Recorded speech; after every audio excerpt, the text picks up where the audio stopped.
Guys, mahirap uli guys kapag ikaw lang ang nag-iisa sa tinataguyod mo yung mga anak mo.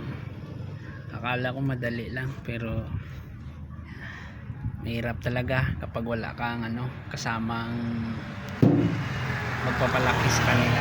Kasi minsan nahihirapan rin ako, pero hindi ko iniintinda, pero lahat kinakaya ko kahit nakakapagod tulad ng mag-alaga ng mga anak, pero wala tayong magawa kailangan isipin mo yung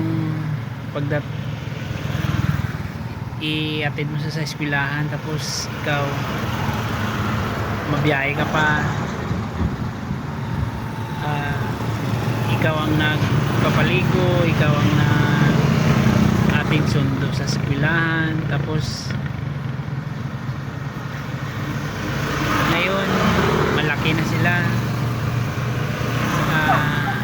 nakita mo man ang pagod mo sa kanila kasi tinaguyod mo naman sila ng ng maayos, walang sakit, at okay naman na hindi ako makapaniwala sa pinagdaanan namin. Isipin mo, kinaya ko lahat, nag-iisa lang kasi wala na kaming wala na kaming magulang. Sariling sikap kong tinaguyod ko sila, na nagpapasalamat ko sa dalawang anak ko, mga mababait naman, hindi naman masunurin naman sa lahat ng inuutos ko sa kanila. Ngayon hindi ko makuha na malaki na sila, kaya nagpapasalamat ako sa kanila na mga mababait yung mga anak ko. Yan lang, at salamat sa mga lahat na nagsuporta sa akin. Sana tuloy-tuloy nyo ako suportaran sa ginagawa ko ito, na para man sa amin, sa mga anak ko. Kahit ganito lang ang ginabiyahe ko, at okay naman, nakakaraos naman kahit pa paano.